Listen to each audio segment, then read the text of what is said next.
آپ کے باپ کا نام ہے، نام نہیں لیتے آپ، کیوں؟ ادب کی وجہ سے۔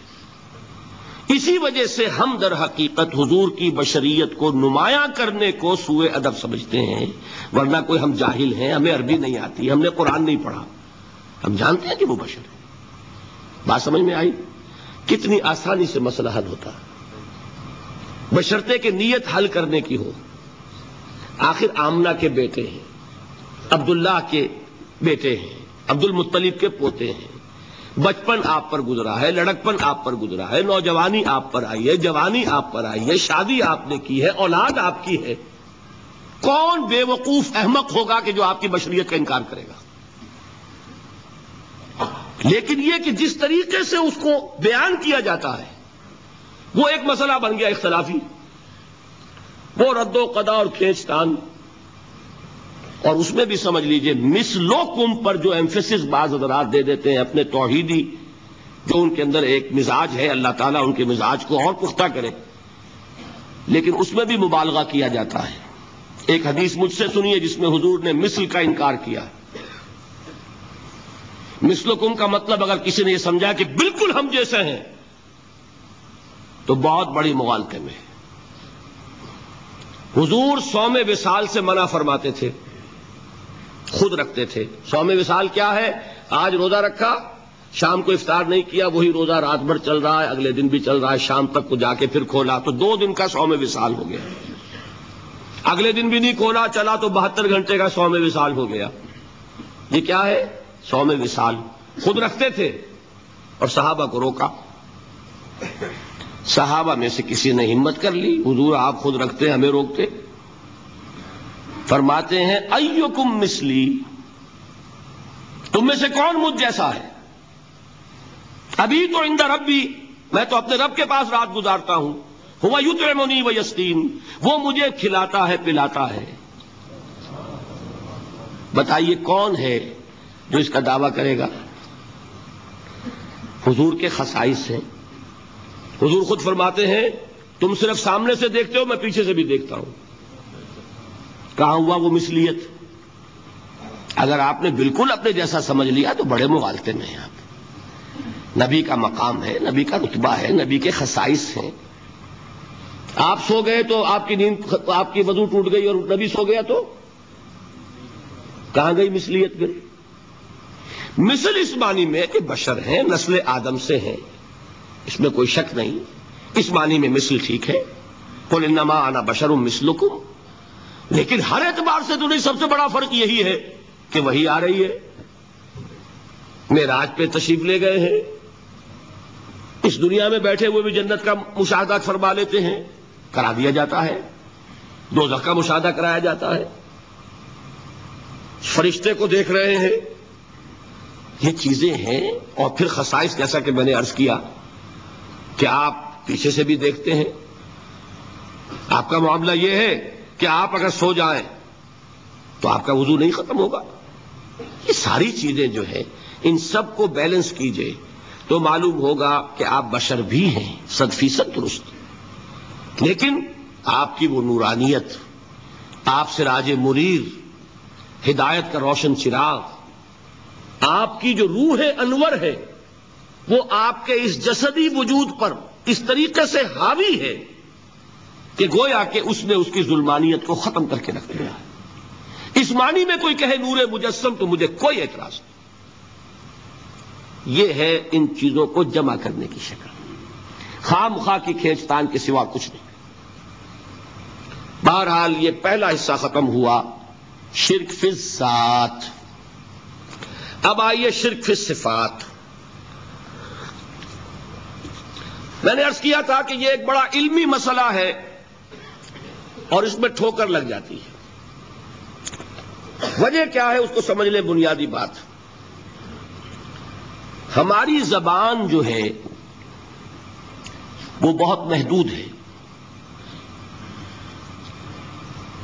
ہماری ہی زبان ہے جسے اللہ نے ذریعہ بنایا اپنی ہدایت کا، ورنہ ہمارے پلے نہ پڑتی بات، ظاہر ہے نا۔ لیکن ہماری زبان کی محدودیت ہے۔ اس محدودیت کا ایک مظہر یہ ہے کہ ہم جو الفاظ اللہ کے لیے بطور صفت استعمال کرتے ہیں وہی الفاظ مخلوقات کے لیے بھی کر لیتے ہیں. اللہ موجود، ہم بھی موجود. اللہ زندہ، ہم بھی زندہ. اللہ علیم، تو انسان علیم بھی علیم نہیں، علامہ بھی ہے کہ نہیں؟ یہ تو بڑا مبالغے کا لفظ ہے. انسان علامہ ہے کہ نہیں؟ اللہ دیکھتا ہے، بصیر ہے، ہم بھی بصیر ہیں. اللہ سنتا ہے، سمیع ہے، ہم بھی سنتے ہیں. اللہ کو قدرت حاصل ہے، کچھ ہمیں بھی حاصل ہے. ایک مکہ مارا تھا حضرت موسیٰ نے، جان نکال دی تھی کہ نہیں؟ ہے نا کچھ نہ کچھ. اللہ چاہتا ہے، ہم بھی چاہتے ہیں. اسی دیکھیے چاہت میں وہ ہو گیا تھا جس پر روک دیا حضور نے. ما شاء اللہ وما شئت اجعلتنی للہ ندا، کیا تم نے مجھے اللہ کا مد مقابل بنا دیا؟ دھوکہ ان الفاظ کے اشتراک کی وجہ سے لگ جاتا ہے. بات سمجھ میں آئی؟ اب اس میں فارمولہ میں نے عرض کیا تھا کہ ایک نوٹ کر لیں تو مسئلے سارے حل ہو جائیں گے. جب ہم کوئی لفظ بطور صفت اللہ کے لیے بولتے ہیں اور اسی لفظ کو مخلوق میں سے کسی کے لیے بولتے ہیں، مخلوق میں سب آ گئے، جمادات، حیوانات، انسان، اولیاء اللہ، فرشتے، انبیاء، رسول، سب مخلوق تو ہیں نا. تو کل مخلوقات کو جب ہم ایک لفظ بطور صفت استعمال کریں گے اللہ کے لیے اور اسی لفظ کو استعمال کریں گے بندوں کے لیے، تو ان میں 3 فرق ہیں جو ذہن میں رہنے چاہیے. گن کر یاد کیجئے. اللہ کی ذات قدیم ہے، ہمیشہ سے ہے. اسی طرح اس کی صفت بھی قدیم ہے، ہمیشہ سے ہے. مخلوقات حادث ہیں، ان کی صفات بھی حادث ہیں. حادث قدیم کے مقابلے میں کہ پہلے نہیں تھی پھر ہو گئی. ایک فرق. اللہ کی ذات از خود ہے، کسی اور نے تو اس کو وجود نہیں بخشا نا. اللہ کا وجود از خود ہے، ذاتی ہے. اسی طرح اس کی صفات ذاتی ہیں، کسی اور کی عطا کردہ نہیں ہے. مخلوق کوئی ہو کسے باشد، ان کا وجود ذاتی نہیں، عطائی ہے.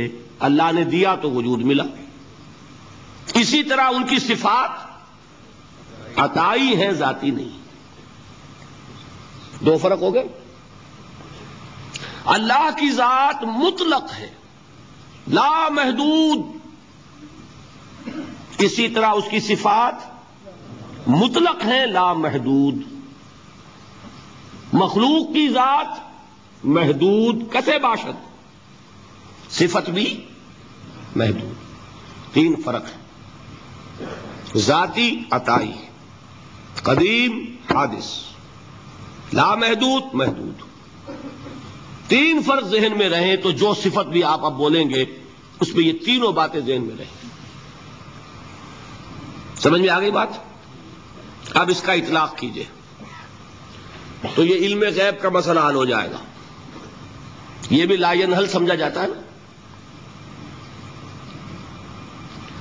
علم کسی کا بھی ہو، انسان، فرشتہ، اولیاء، انبیاء، رسول، حضور صلی اللہ علیہ وسلم، کسی کا بھی، حادث ہے، قدیم نہیں ہے، عطائی ہے، ذاتی نہیں ہے، محدود ہے، لا محدود نہیں ہے.